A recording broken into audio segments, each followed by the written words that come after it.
right. Okay, here we are.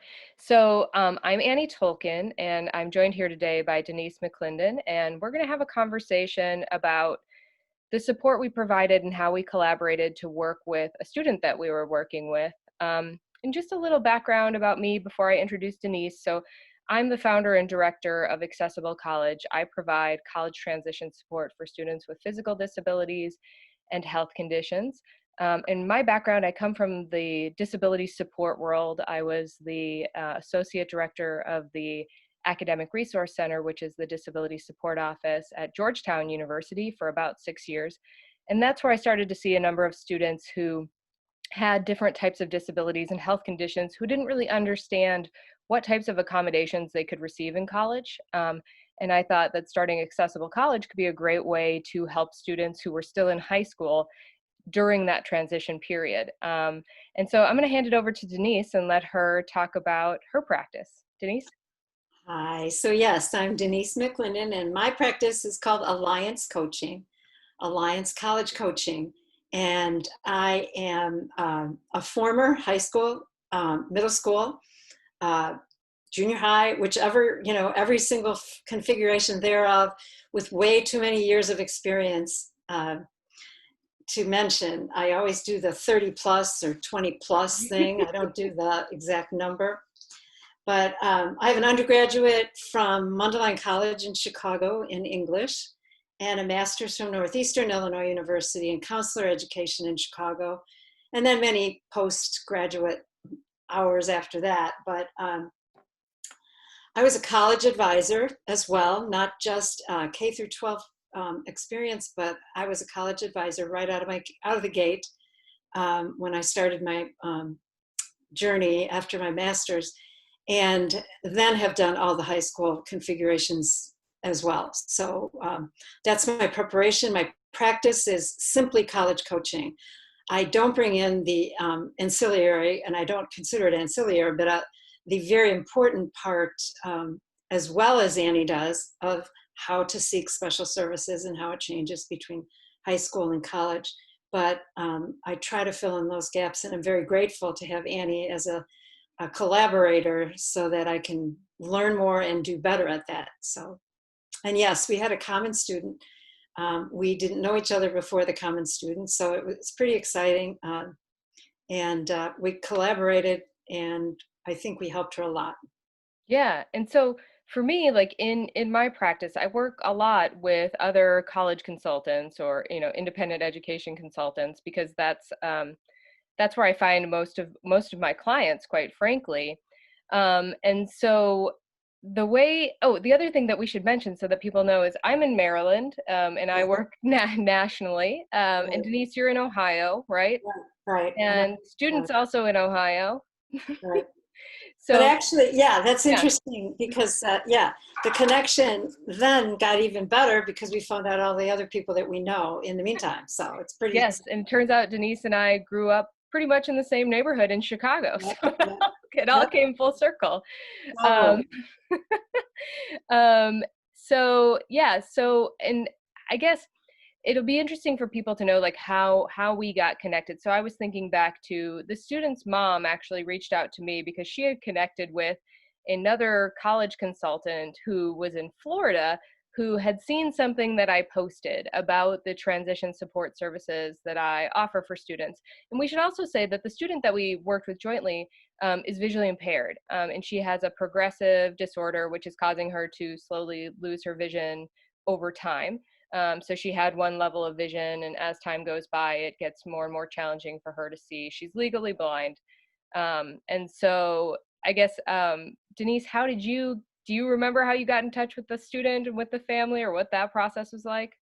The mom contacted me directly. And again, it was a referral from, I think, about 3 times removed, how she found me. And so when I started working with the student, I didn't know the family, which is usually what happens with me. I don't know anything about the families that I start with. So I always go through an incredible getting to know them situation where I ask for input from the parent and input from the kid. One of the most important things I think about what I do is to try to get the student to learn how to talk about themselves Hmm. and how to, and that fits right into the advocacy that you talk about.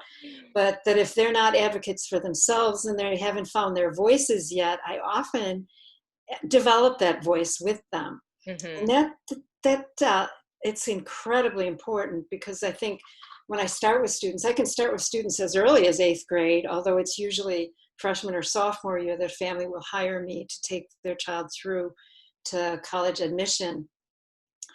um, they might be mousy, very mousy, very, why do I want to talk about myself? That sounds like bragging.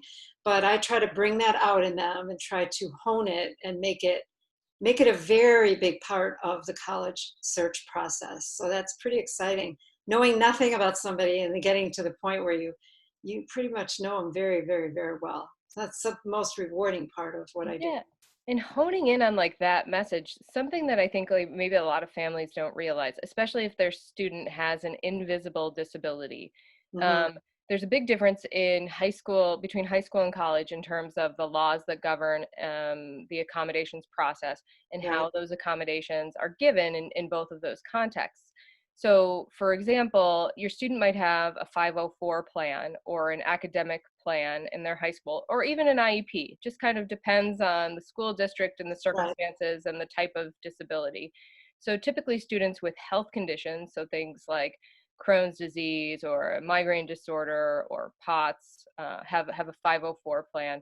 Students who have a visual impairment or a physical disability might have an IEP if they're in a public school setting, because mhm, private schools don't have to abide by IDEA, the Individuals with Disabilities Education um, law. So those students don't have an IEP, but in a private school setting, maybe they have some kind of academic plan that they've worked out.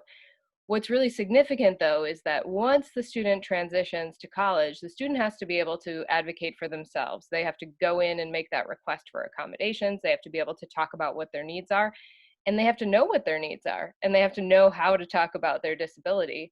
Um, and that can be really tricky for a lot of high school students who maybe had mom and dad kind of supporting them or helping them figure that out along the way.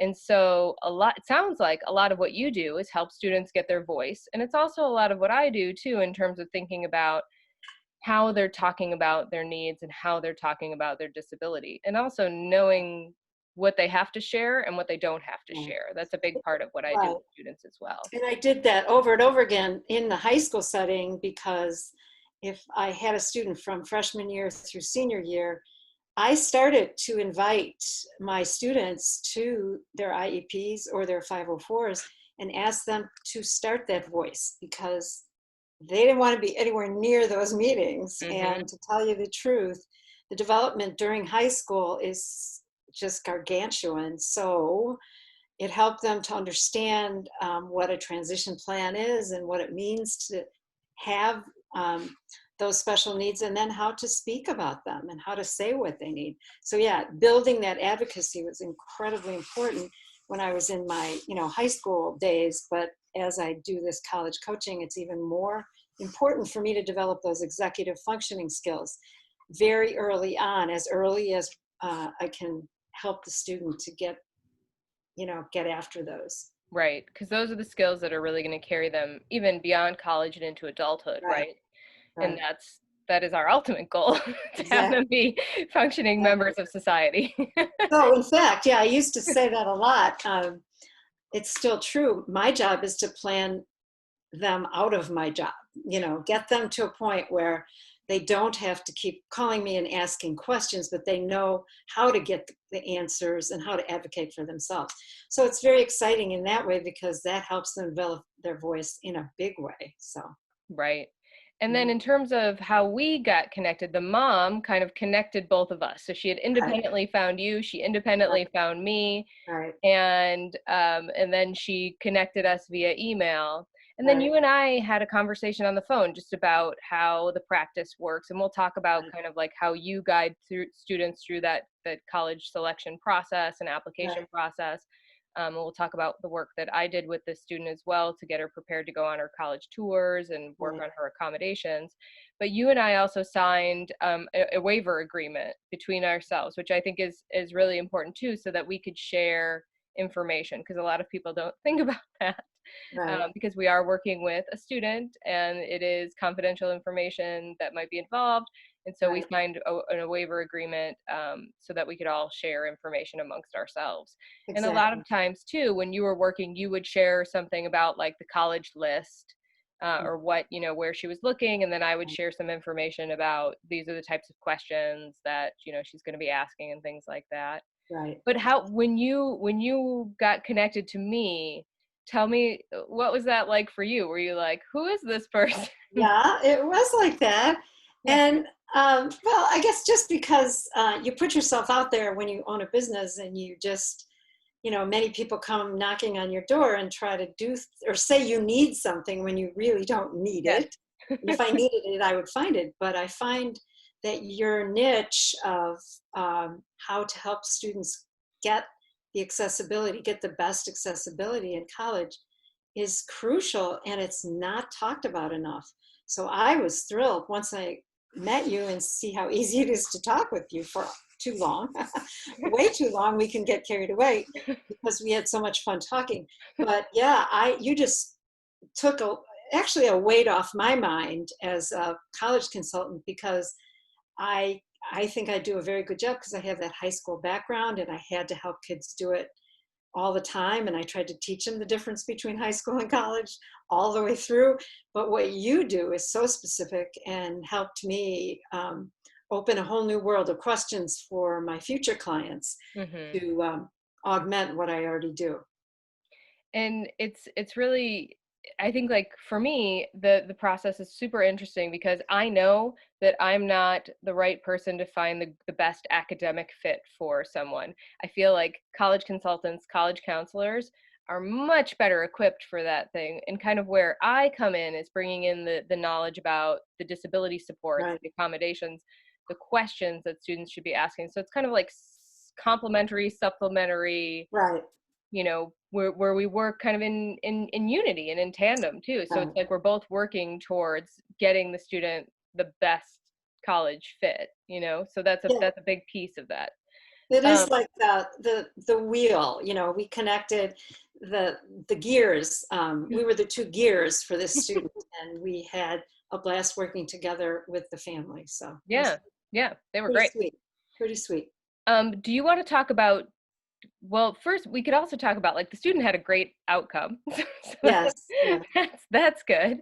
um But maybe you want to talk a little bit about the journey that you take with students just in like creating the college list, the kind of different components that you go through with them, what your typical kind Yeah. of practice is like. Okay. So, as I've already mentioned, I encourage a lot of reflection. I encourage it from the get-go.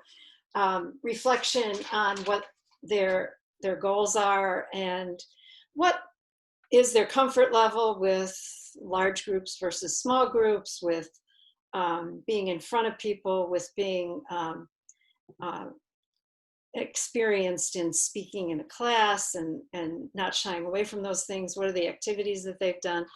Where do they shine? In fact, I use a lot of terminology around added value. I try to ask the family and the student to answer that question. What is their added value? What do they add? What will they add to college? So that they don't just feel like they're shopping for a school, but that they're looking for a way to contribute to a school as well. And that's new to people. I think they think Hmm. that well, the college just picks me. Well, kind of, but you need to show the college why they'll be better because you're there. And that's very nuanced. That's very new to families. So it's kind of fun because they're hammered with have a great resume, have this, have that, get involved as much as you can till you can't stand up because you're so tired. But I try to do a little bit about balance and added value to try to bring that out in the student. Hmm. So I do that actually with the parents as well. I do paired activities that I'll ask the parent to do the activity, and I'll ask the student to do the activity, and then we come together. But I also ask them to have a conversation where they talk to each other before they got back to me. So there's a lot of growth in there. There's a lot of stuff Yeah. that happens, and a lot of the words that then the student will be able to use on a resume or be able to use in an essay. I'm an English teacher by trade when I first started out. So I love that kind of melding of the ideas into one unit. Mhm. So it's kind of exciting for me to watch that.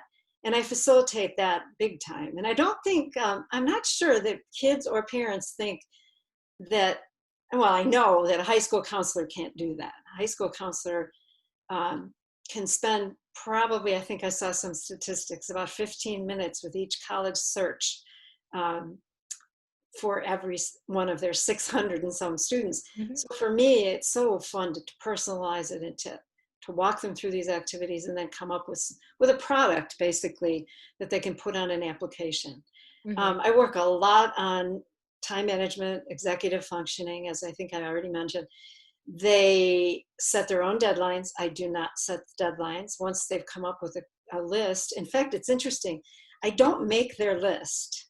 I will extend their list, but I always find that if a school counselor or a college consultant says, I will help you make the list, the help that we give in making the list is incredibly important, but a guide on the side, not a sage, on the Mhm. stage. So important. So I will extend and say, did you think about this school or did you think about that school? But as far as the list goes, they, by the end of junior year, should have a list of 10 schools.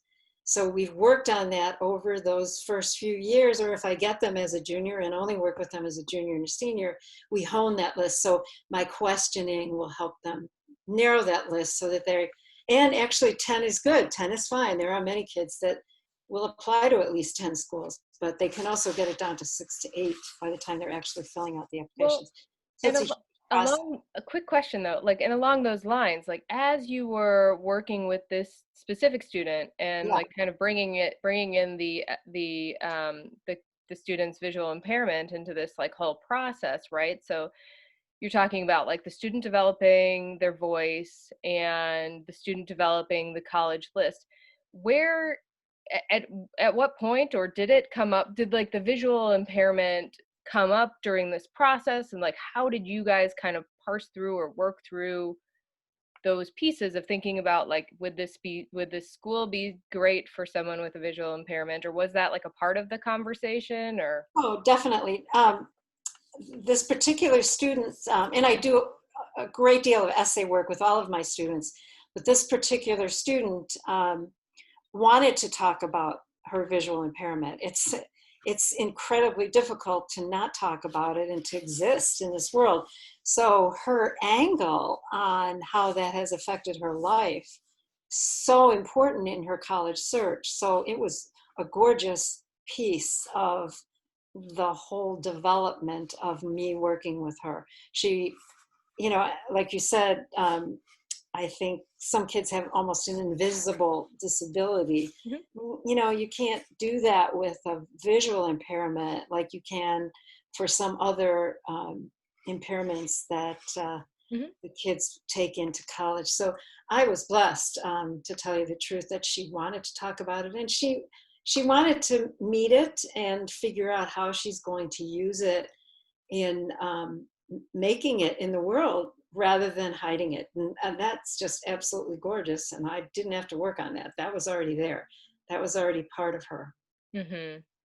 Yeah, and this student too, like during this kind of journey, has actually gotten a service animal too. So she worked with That's right. a service animal and has been paired and now has a service animal. And part of the reason that she was getting the service animal now, because she's matriculating into school in the fall, was to be like, we're ready to go with that service animal so that she could have a more independent life and be able to live independently and have that animal to support her, in that college journey too.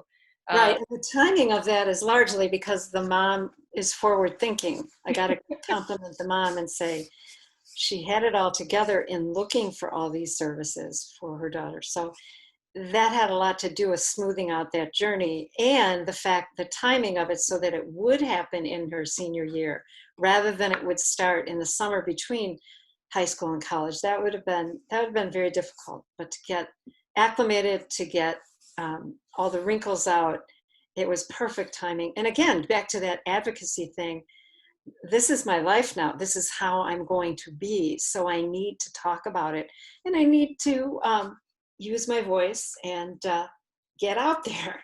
And she had it all together, I gotta say. And it's important. What you just said is really important. I work with a lot of students who are juniors in high school. I'll work with anybody too, just like you, high school, any time of high school, sometimes Right, even up to right, like the month before for me, exactly. month before they're supposed to start. Right. So there's a lot of students who may need a service animal. And sometimes it's my conversations with them and with their parents that kind of Mhm, bring that light bulb, and get that mhm. conversation going. A lot of people don't recognize that depending on what you're training the dog for, it actually takes quite a long time to train the dog, and it Quite a might not be the right process. fit. Like there's a big process that goes into this. So Right. I have a couple students who have epilepsy or who have POTS, and maybe they pass out or they have a seizure. And so they've been paired with service animals Mhm. to then hopefully bring those service animals to college so that they can, be safe in a lot Right, of places if they're passing out or if they're having a right, seizure. So dogs can be trained for a lot of things, for visual impairments, for different health conditions. So there's like a whole spectrum of things that dogs can be trained to provide support and service with too. And getting started on that process early is super helpful. So right, yeah. right, right. Um, Such a good point. Yep. Yeah. And you guys worked on the essays, the building of the college list, and then she We can, also did a video portfolio too, yes, she which was did. cool. She put her resume into a video so that she could send that on. And that's so common now. In the old days, I think the admissions office used to throw away the videos when they came in a VCR, a tape. Yeah. But that's a thing of the past. So if a student can do that, but that was her idea, and she actually is visually gifted. She Mhm. really is. Mhm. She has a sense of um, composition of video that very few sighted kids, or kids that are not visually impaired, have. So Well, she did a good job. yeah, and interestingly enough, like she's interested in architecture. There are few blind architects, Right, that at least in the United States, and probably a few more even worldwide. But it is kind of right, an uncommon trajectory right, for people right. with visual impairments. I often work with students who have uncommon trajectories. So for me, I was Yeah, like, yeah, all right, let's do it. let's do Uh, it. um, and so yeah, that is like kind of an interesting piece about this too, is that like she wanted something that was, maybe most people would perceive as a really challenging field to go into for a Right. person with a visual They impairment. would have checked it off their list many years before now when a student's in high school. So yeah, good point. Yeah, and They- yeah, right. I mean and it shouldn't limit students, right? Like so And the that's another interesting thing about my job is, you know, watching kids from when they're eighth grade, ninth grade, 10th grade, and they have ideas about what they want to do. That changes so much during those 4 years. And then, of course, we all know the statistics say that it's going to keep changing when they get to college, that the statistics say that most kids change their majors. A preponderance of kids do change their majors, and not just once, but more than once. So it's a delicate balance that a consultant plays in trying to be realistic with a student. And from the get-go, you can tell if a student is almost fantasizing or if a student is hell-bent, if you'll excuse the expression. Mhm. And this student was hell-bent, and you don't step in and say, no, that's really not realistic. That's the old fashioned guidance counselor role, to tell the kid, no, like Michelle Obama got told not to even apply to Ivy League schools. Well, she proved them wrong. That's all those funny guidance counselor movies and stories. But as a consultant, I really have to gingerly walk through that decision process with a student, and I love it. I absolutely love it. You Hmm. try on different hats with them, you try on different conversations that they can have with the college that they're thinking of, and you try it on through an essay, you try it on through developing their profile. It's really one of the most fun things that a counselor can do, that a consultant can do. Hmm. And then from my kind of perspective, the way that I worked with this student is a key feature of our work together was looking at the types of accommodations that she had in the high school setting and seeing how they may or may not transfer directly over to the college setting. Hmm. And also looking at different types of accommodations because she wanted to live on campus. COVID-19 may have changed that for Yeah. her, but at least for now. But so thinking through the types of housing accommodations, the types of accommodations around if she wanted to attend events, you know, what things she would need to do to get everything in place so she could be comfortable and be a part of that campus community. So that's like kind of the first step in the process that I do with people. So for example, we look through like classroom accommodations, right? So the student had, large print because she's still able to read, but also electronic copies of course materials.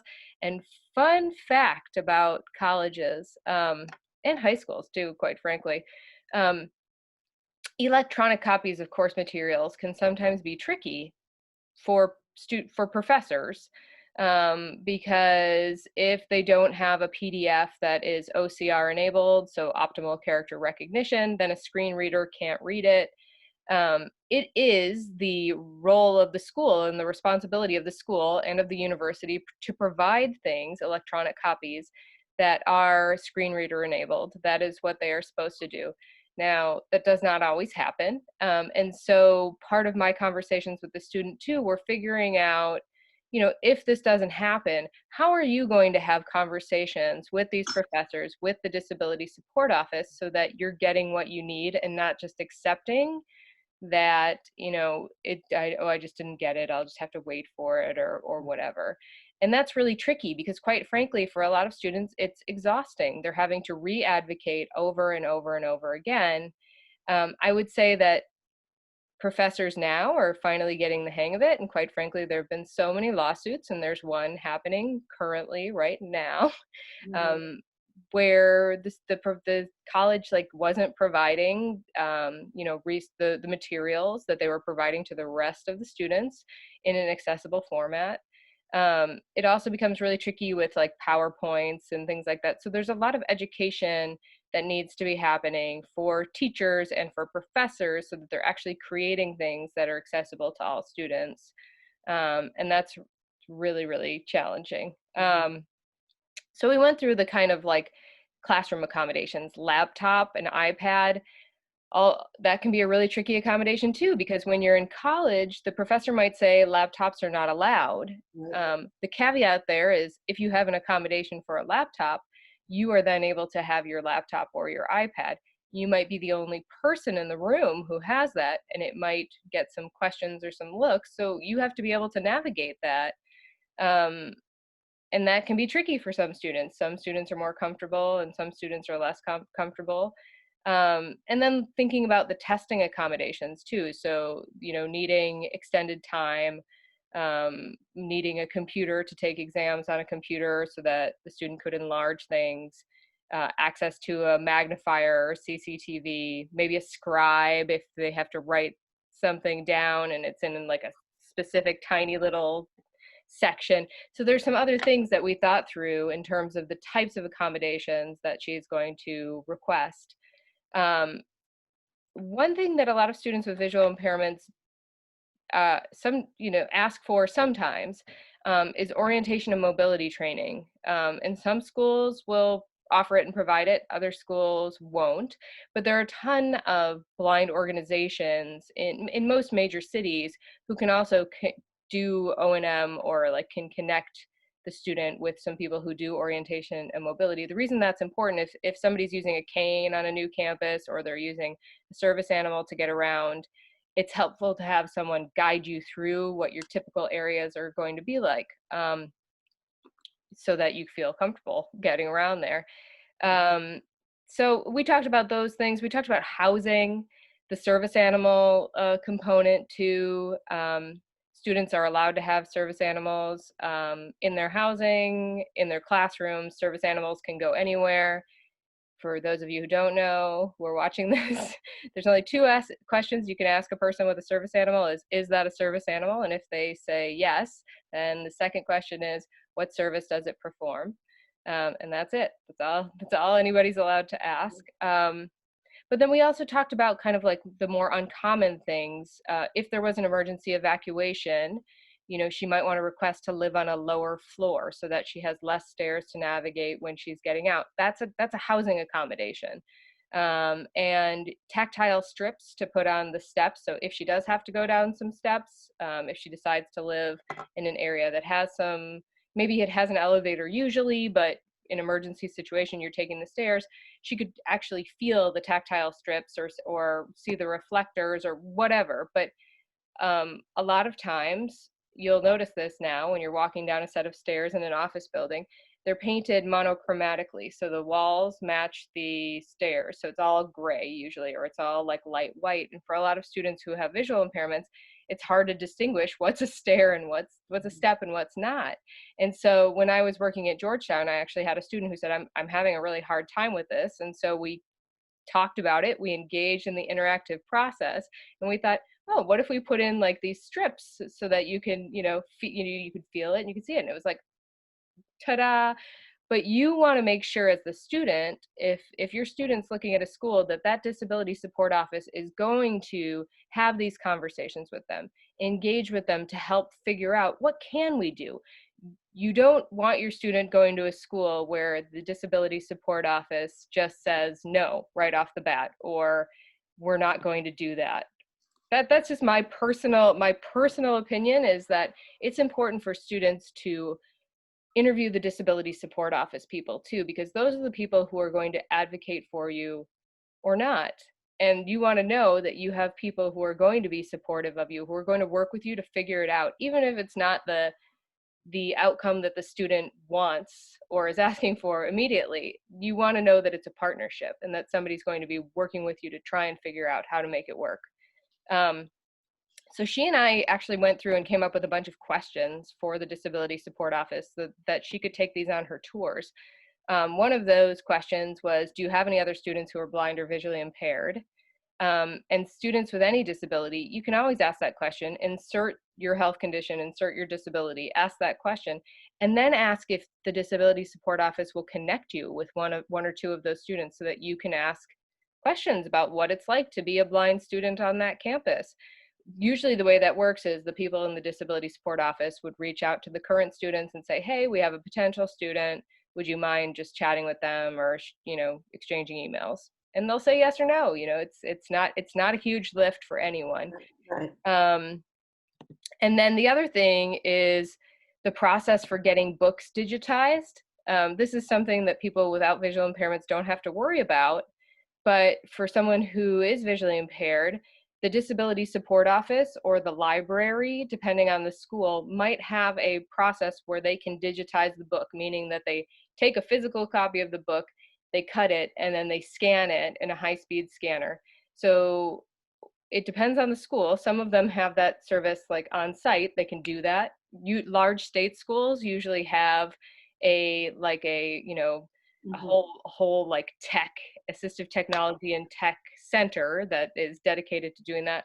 Smaller schools, it might be just like one person's job to like schlep a bunch of books over to Kinko's and get that done for the students. So it could take one day or it could take 2 weeks. So you'd want to know, how long does that process take, so that you've got yourself set up. Thinking about the how professors are being held accountable. So one of the questions, I actually have it here, I brought it up. So if the professor doesn't provide the proper accommodations, this was the question that she brought in. And she brought in a scenario, which was if there's a blind student who had followed the process for accommodations and they needed electronic copies of the materials and the professor is not providing them, what course of action should the student take and what course of action does the disability support office take? And the reason that I do scenarios and I create them with the students and the families is because every disability support office is likely going to tell you that they provide accommodations, reasonable accommodations in accordance with the ADA, and that they will work with the student and evaluate their documentation once the student has been accepted to the school. But that doesn't really tell you anything. It's a non-answer about like how will this specifically assist me. So sometimes scenarios can be a really great way to like get to the types of answers that you're looking for.